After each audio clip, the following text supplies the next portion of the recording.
But with the economic uncertainty and job insecurity on the rise, Yeah, people are so hesitant in taking risks. yeah, yeah, So, how someone can strike a balance between risk taking yeah.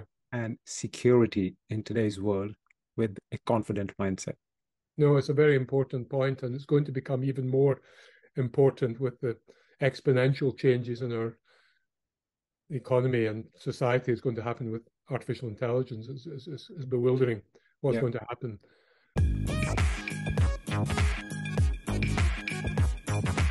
Welcome back to another episode of the Being Yourself Show, where world's renowned thought leaders and best-selling authors share their wisdom and insight with you so that you can achieve your goals and be a more productive person. If you're new to this channel, you may consider subscribing for your weekly dose of knowledge and inspiration. I'm your host, Ajay Mathur, and my guest today is Professor Ian Robertson. He is a clinical psychologist and a neuroscientist with a unique ability to apply research into real-world problems. He's also a co-director of Global Brain Health Institute, and he's written over 5 books. I think he's written 5 books and numerous articles in renowned publications such as Guardian, Time Magazine, and more. He's been featured in BBC. We will be talking to him about his most recent book, which is How Confidence Works, which I'm currently reading, not yet finished, to be honest. But yes, we will be talking to Ian himself about the book. So, Ian, welcome to the show. Hello there. Thank you for joining in. So, first of all, let's find out, how do you define confidence? What are the key components to it? So confidence is, well, let me say what it's not, first of all. It's not optimism, which is the belief that things will turn out well. It's not self-esteem, which is your evaluation of yourself. What it is the belief that you can do something, and it's domain specific. And it also is, if you do that thing, the outcome will happen that you desire. So that's the can do and the can happen. And so the critical thing that distinguishes confidence from optimism and self-esteem is its link to action. It's your belief that you can do something is the what makes confidence special. And confidence acts as a self-fulfilling prophecy because of its effects on the brain of that belief that you can do something. And tell us about can happen. So can happen, well, give you an example. I could believe that I, so if I come from a certain background, I could believe that I could go to college, Mm-hmm. the can do, and I could pass my exams. But I may believe that from because of my background of where I come from, that's not going to benefit me in terms of jobs or salary. So that's a can do, but won't happen. And that tends to produce, that's a difficult state of mind that tends to produce a sense of frustration and maybe anger. Um, so so can happen is the jargon for that is outcome expectations. The jargon for can do is efficacy expectations. So the full the full kind of the full whack of confidence and the benefits of confidence needs you to both believe you can do the thing and that there will be the outcome you desire. Right. So if I believe that there is something that I can do and it will happen, that means I'm in high confidence. And that's right. Yes, and that has particular effects on your brain. It lifts your mood by increasing dopamine activity in the reward network. It reduces anxiety. Mm. It makes you more likely to take action to do the thing, therefore increasing your motivation. These are all biological effects. And finally, it also temporarily makes you a little bit smarter because of the dopamine effects on your prefrontal cortex, which is released when you're in that state of reward. So confidence works up to a point because it puts you in a state to more likely to take the action and to do it well because of the effects on the brain and not be hindered and pulled back by the disrupting effects of anxiety. So are there any levels of confidence? Like in, for example, in this particular definition of can do and can happen, if I think that I can do something, but the results may not happen, that's one level. And then if I cannot do something, but can happen is possible. So do you have any kind of different Well, level of confidence? yeah. So I mean that can do can happen gives you four squares. Hmm. The top left can't do can't happen is a state of apathy, and that's observable in the brain. Mm-hmm. And that actually disempowers people. They feel there's no point in doing things, and that lowers their mood and uh, lowers their health as well, and increases anxiety. That state of mind is, negative environmental circumstances, chronic poverty, for instance, can in some people, not necessarily, but can in some people create that sense of apathy, which is very disabling. And then, as I mentioned already, the can do, can't happen can make people angry and frustrated because there's a feel of I could do this, but I'm thwarted. I'm not getting the outcome I desire. And then the opposite one is can't do, can happen. So, for example, I don't think I can change my diet.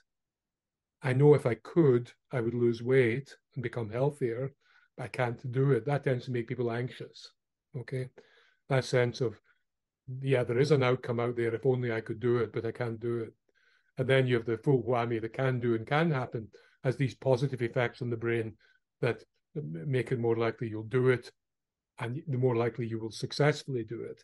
And the thing about confidence is it works exponentially. That is, if you successfully do one thing, you're more likely to then successfully do something that's slightly harder, and you end up with a kind of compound interest effect. Yeah, it's not in the book, but I've seen that quadrant somewhere in one of your speeches on YouTube. So I'll take a screenshot of it and I'll put it here so that Okay. people watching this can kind of relate it to. Yeah. At one place, Ian, you write that lack of confidence arises when the goals are not clearly set and there is no focus, right? Yeah. Is it not the other way around? Well, that's an interesting question. You mean you don't set goals because you lack confidence? Is that what you're suggesting? That is true as well. It is bidirectional in that way. But the critical thing about goals is ideally they're completely individually determined. So what's a viable, challenging goal for me might be trivially easy for someone else. But the important thing is that you tie yourself to your own goals and not to comparative goals. One of the challenges of modern social media that's particularly afflicting teenagers, and particularly young girl teenagers, this we now have this global comparison. It's so easy to feel inadequate in various domains because you're comparing your achievements or your looks or your whatever against these impossible paragons that you're comparing yourself. So there's a sense of failure of being wanting. So it's critical to build confidence to take control of your own goals. And your own goal might be just if you've not been well, if you've been maybe stuck in the house, maybe feeling anxious, that goal might be, I'm going to walk down the street for 100 yards and come back. Okay, that makes me anxious, the thought of doing that.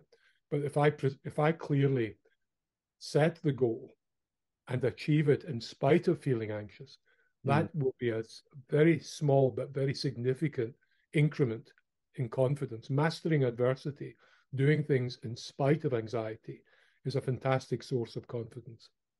Yeah, and I'm glad that you mentioned about the impact of social media on confidence. So on that, I would like to ask if you have some tips on how can individuals avoid the negative effect of social media onto their confidence, and instead of rather use it to build a kind of support, something that supports their confidence. Any tips for?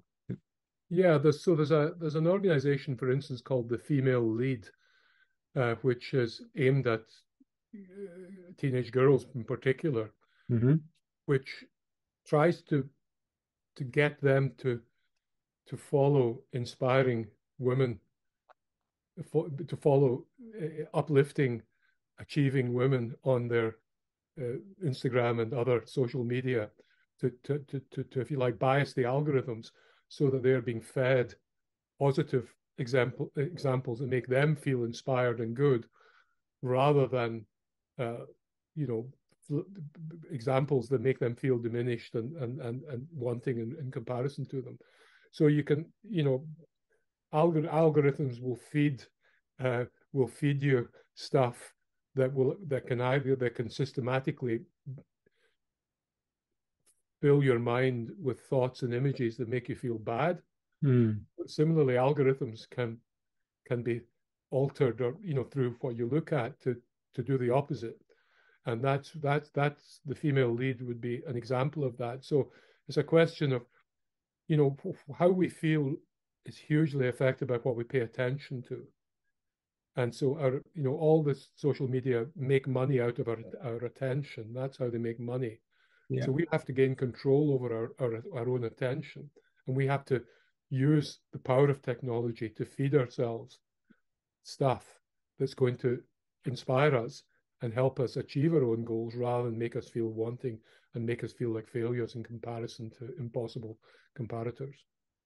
Yeah. And although there are, like the female leads you mentioned, there are some platforms which are helping people to, gain kind of Yeah. confidence and be better. But as we know, the social media is, as you said, are making money out of your confidence, your attention, right? Your Yes. time. And that's how they're doing what they're doing. And so it's a kind of very difficult place to And of course, take away. problems tend to control our attention more than um, positive things. So Exactly. if we have a worry Yeah. or an unresolved problem, some of the very basic attention systems of the brain will constantly lock onto that Mm. if our mind is not focused on something else. So if we let our, if once we're daydreaming or sitting and mind wandering, oh, and next thing we know, our mind is filled with that unresolved problem, and that, of course, increases our anxiety. So that's true generally in the media. That's why there's been a systematic negativity bias, growing negativity bias in the media. That we're fed much more with bad news. We're not told, for instance, that there's been a 25% reduction in TB in Africa in the last 10 years. We're not told that. In fact, the headline that went with that it was about a failure, the goals for TB are failing to be achieved. They took something that was a very positive achievement and turned it into a negative one. And Mm. of course, whenever that happens, it's a tiny, tiny diminishment of our mood. And also, when our mood is low, we feel we're less likely to feel confident that we can do things. So lowering our mood diminishes our confidence. So all of these things are bi-directional. Yeah, and it's ironic when you start searching for, let's say you have a problem, you start searching on internet, how to resolve that, and their algorithms will then, like cookies of all Facebook, Instagram, whatever is installed on your Yeah, system, they will pick up the words and keywords and they'll start exactly. giving you the content, Exactly. which is actually not helpful. And suddenly it seems like the whole world has that problem. And it Exactly. and it grow, yeah, yeah, yeah. So true. And you said that, the imagination is confidence is chief operating officer, isn't it? Sorry, could you say that again? You said in the book that imagination is the chief operating officer of confidence. Yes, yes. I mean, what makes human beings different from all other species most is their ability to imagine future states of the world that don't yet exist and then work towards creating them. That's what all scientists do, what all engineers do, what all artists do, all writers do, is to create a state of the world and imagine it and then work towards creating it. And you don't do that without confidence. Confidence is the kind of building bridge, the bridge to the future. That and so it's all ever more necessary for us all to, if you like, develop the muscle of confidence, because it is, to some extent, it is a set of habits that can be learned and strengthened. But we have to believe that we can do that in order to get. So we have to be confident about our ability to become confident as well. So it's a kind of meta confidence. Yeah. How can you manipulate it? Or can you manipulate confidence? Well, many different ways. One thing I've talked about already: control what you pay attention to. Mm. You know, um, focus on focus not on some future your attention, some future goal, like achieving a certain uh, business goal, for instance, that's way in the future, but rather setting some proximal intermediate goal So I'm going to I'm going to increase my customer base by 10% in the next 6 months, or even that's too far. I'm going to make 2 dozen calls today, Mm. 2 dozen calls to see if I can get new business. That's my goal that I'm setting. It doesn't matter what the outcome of the calls is. My goal is I'm going to make 2 dozen calls. Just setting that goal clearly and making sure that you reward yourself for having achieved that goal, because you may be feeling a bit dispirited and pessimistic. And so the inclination is, it's not going to be worth it. Why would I do it? But remember the Persian Afghanistani poet Rumi in the 1200s said that, the road only appears with the first step. Mm. So you have to take that action forward, because there's things you will see then that you wouldn't see if you didn't. So confidence can help you just by setting the goal and saying, look, I can do that. Okay, I don't want to do it. I don't feel like doing it. It doesn't give me a buzz to do it. But the fact you did it in spite of feeling pessimistic, in spite of feeling anxious, that doing something in spite of that kind of internal adversity is a very, very small but significant booster of confidence. I think that's Then there's very. other things you can do for confidence. The words you speak to yourself, particularly after failure. Mm. And the big words you tend to say to yourself if you've failed: I am not, I can't, I can. Whereas most aspects of our performance are caused by multiple factors: Mm. luck, circumstance, particular people we'll be interacting with, particular transient environmental or internal circumstances. And so it's all the big I thoughts are almost never true. But if you start believing them, they handicap you, because you don't believe that you can do the learning that would help you get out of that space. Yeah, I think there are two interesting points you have mentioned here. One was, goal setting. What you mentioning is set the goals based on actions, but Mm. that doesn't happen really. I mean, if you look on YouTube, how to do goal setting, they are all result-based goals, right? Yeah, So in a year, I will make this much money, or in two yeah, years, I will be this or that, whatever. There's hardly I mean, I haven't come across something that talks about, make action-based goals. yeah, I'm going to do this because that's what is yeah, in my control. Well, results exactly. I may get, I may not get, I may get 80% of it. I don't know. Yeah, At least I have full control on what I can do. yeah, yeah, So I think yeah, that's really, really important because yeah, that's not happening. Goal setting is misunderstood, I think. yeah. I agree. Yeah. Mm. And in the book also, you've written somewhere about this quote of Rumi. Is it quote of Rumi or somebody else in chapter 6 or 7, wherein you talk about how you feel will help you become or something. And I don't remember. It's a long quote, but something. Yeah, yeah. Yes. So you can. People assume that their their their actions follow in how they're feeling. Yeah, Actually, how you're feeling equally exactly. depends on your actions. Mm, So you can act yourself into a new way of feeling. So sometimes there's a tendency for us to assume, because I feel a certain way, a certain mood, or a certain level of fear or anxiety, that is preventing me from doing things, going out or making that phone call or making that social contact. Actually, often just doing the things, even though you don't feel like doing them, even though your anxiety is priming you to avoid them, that actually taking the action results in your feelings following on. Well, if I'm in this coffee bar talking to this person, that means I mustn't be. Your brain does this calculation, say, well, oh, hold on, if you're behaving like this, therefore you must be feeling in accordance with this behavior. So a lot of our emotions are embodied and embodied in actions, and it goes bi-directionally. Yeah, how we feel affects what we do, but the vice versa is true, and that's why things like posture, if you're feeling low, just making yourself small, actually causes your sense of confidence and mood to go down. Whereas even though you're feeling like a jelly inside and feeling miserable, standing tall or standing proud just making sure you avoid the external trappings of diminished mood and submission can actually trigger corresponding feeling changes in your brain that make you feel better. That's where, fake it till you make it. Yeah, yeah.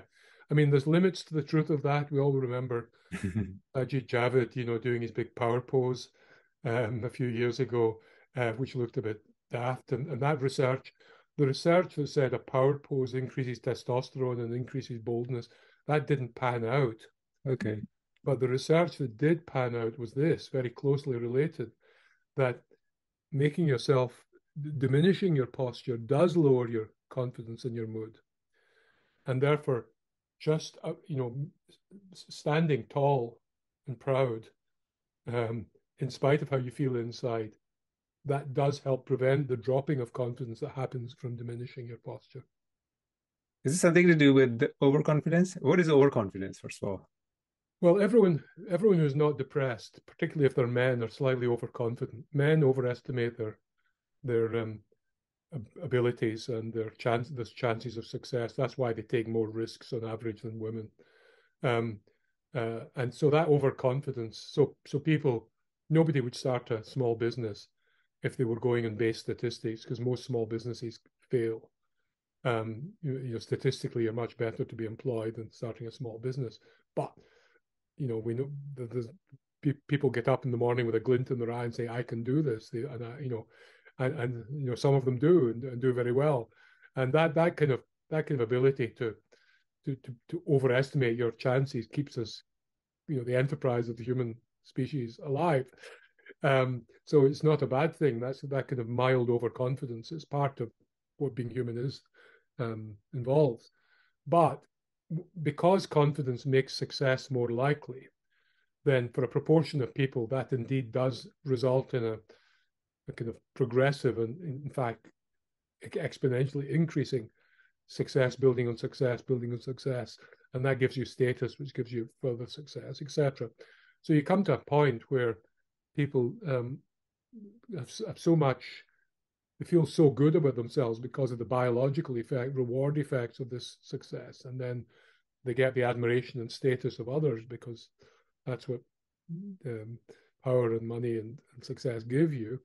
That they parts of their brain that would normally perceive risk, engage in self-monitoring, self-awareness, of empathy for others, they tend to be inhibited by this forward-looking, goal-focused, reward-focused frame of mind.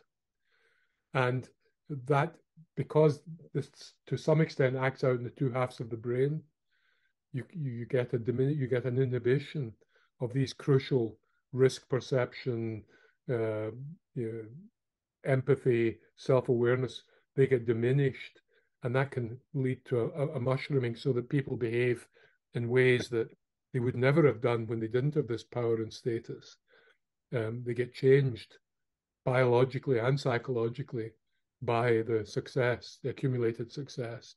And when that happens, because their ability to receive risk is diminished, their attention is focused almost completely on future success and future rewards, which can also distorts their judgment.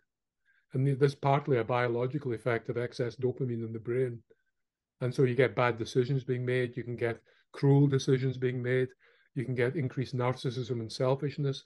And that phenomenon has caused terrible, terrible problems in the world, not least, for instance, in the Vladimir Putin's invasion of Ukraine. That happens to almost all dictators, to all tyrants, develop this narcissistic overconfidence.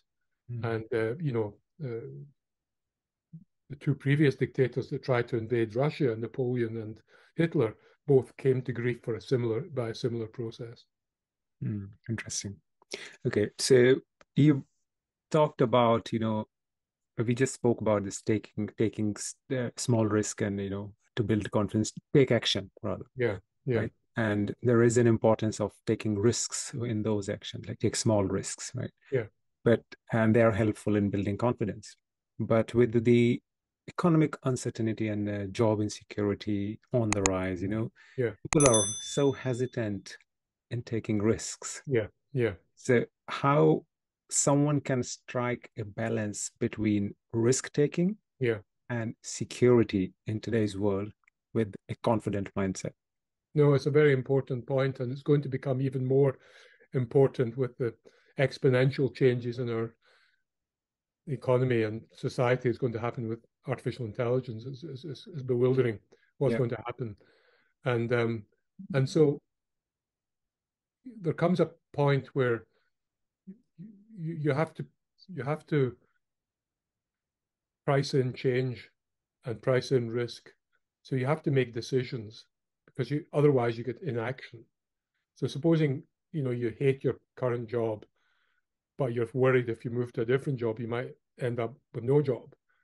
Um, you have to do the cold calculations, and say, well, actually offline, do the kind of what do, what do I estimate to be the chances of this possible alternative course of action? Can I estimate what percentage chance there is that this will work out versus the chances it won't work out? Supposing you say it's 80-20. And then you say to yourself, well, am I prepared to take that 20% risk that this won't work out? Okay. So confidence always involves uncertainty. So the future always involves uncertainty. You can never be 100% certain about the future. of course. Yeah, particularly so you have to then learn to say, well, okay, I have made this decision based on a cold calculation of the risk versus reward. Inevitably, I'm going to I'm going to wake up in the middle of the night sometime thinking, oh my God, I can't imagine, I lose my job, what's going to happen in the new job? So there's always going to be that. So what you have to learn to do is a kind of metacognitive strategy is saying, look, I'm making this decision having done the best due diligence. I price in and accept there's a 20% chance that this will not work out, or whatever your estimate is. However, I am going to go ahead on the basis of that prediction that I can do that. And the other thing you can do then is it's called decatastrophization. Well, what's the worst thing that can happen if I do lose my job? What's the very worst? And to work out, to just think through, well, and not catastrophize and think, well, what's the chance if I do lose the job? If that company does fail, what's the chances I could get another one? And usually you could say, well, look, maybe images of being evicted from my house, of poverty. In some countries some places that's realistic, and others it may be less so.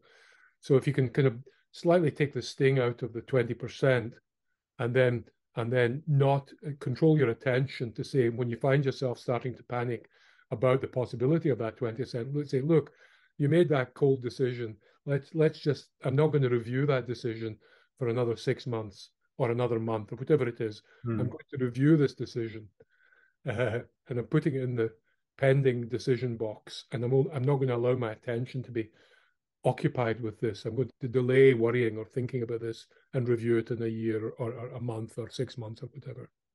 Yeah, I think this is really cool. And if you are taking calculated risk and taking those steps, maybe you can also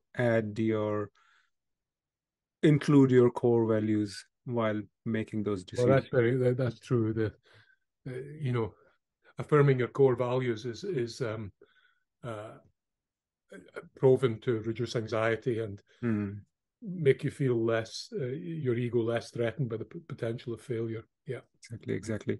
Okay, so there's one really nice psychological concept I really read in your book. It's called hot hand effect. Yes. But Yes. one successful shot leads to another Yes. and That's another. right. Yeah. So in there, it makes total sense. Yeah, you've done something nice, if you were successful, and then you will do something next. It'll be even more successful, and so on. Yeah. What if it doesn't happen? Like your one shot was successful, second one was more successful, but the third one was a real disaster. Yeah. Yeah. What happens to your state of mind, and how do you kind of come out of it if it's really Yeah, well, that's a good question. So it depends on your attitude to failure. Mm, Um, because actually mistakes, errors, and failure is a much better teacher than success. sure.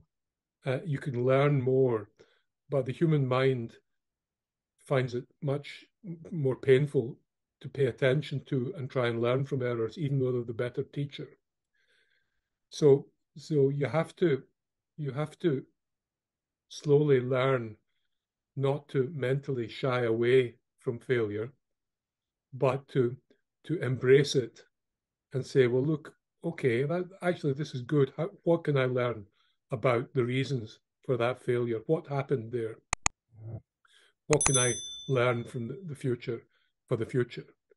And what that does is it A, you will learn better and you will perform better, but B, it helps the fear of failure becomes less because it's something you can welcome as a teacher. But that depends on you having a mental model of yourself, not as a fixed set of attributes, the kind of Carol Dweck notion of the fixed mindset. Yeah. If you have pe people whose parents feared failure on the part of their children tend to create a fixed mindset in their children. And a fixed mindset is a very fragile frame of mind because even if you think you're being told you're really, really clever, that phrasing gives you the idea that this is something fixed in you, your cleverness. And then if you find you lose your job or you fail an exam, suddenly it becomes, rather than something you can learn from, it becomes a threat to your ego and say, maybe I'm not clever. And people shy away from it. And there's brain imaging studies showing that people with a fixed mindset who are given negative feedback about their performance, their memory centers close down and their attention focuses in on trying to repair the damages to the ego. So it's very, very important to embrace failure and learn from it in a kind of dispassionate way as possible. Great, thank you. So you spoke about mindsets, and I can recall in the book you've written about deliberative mindset and implementation Yeah, mindset. yeah. Tell us what these are and how they can help you improve confidence. Yeah, so if you think about the situation of will I change my job or not, or there's some you're discontented with your current way of life, but and you're deliberating on different courses of action. Should I start my own business? Should I leave? What should I do? You haven't chosen a goal. And what your mind does, it goes up and down. You think of the pros of one course of action, and then you think of the risks and negatives. And so you get these waves of emotion, and your attention is opened up wide to both positive and negative consequences. And that's quite a vulnerable state to be in because, as we know, your attention will tend to wander to worries and negative things. There's negativity bias there. And so it's very easy for your mood to be pulled down, your anxiety to increase when you're in such a deliberative mindset. But we have to deliberate from time to time. We can't just go along having selected a goal and stick with it. The world is too changeable for that. However, once we've deliberated, the skill and the challenge is to say, right, this is what I'm going for. Yeah, I've decided I'm going to start my own business. Okay. And there will be ups and downs, but you're, at least for a fixed period, you're selecting that as your goal. And so suddenly you're in what's called the implemental mindset. You're no longer wondering which goal to go for. You've selected a goal. Hmm. That narrows your attention to how am I going to deliver on that goal? What are the steps? And that is very protective of anxiety because your attention's focused on future steps and not on risks and dreads and possibilities. And for women in particular, the implemental mindset um, brings their confidence up significantly because they're less likely to be sabotaged by anxious thoughts and self-doubts, if you like. Great, thank you. Um, I think I can ask a lot many questions, but in the interest of time, Professor Robertson, I'll ask one question that I ask all my guests, which is what, according to you, are the top three skills that one needs in order to be happy and successful and growing, but schools are not teaching? Oh, um, the skill of controlling your own, well, the contents of your own mind is essentially controlling your attention Mm-hmm. um, and of feeling not being identified with your thoughts and emotions.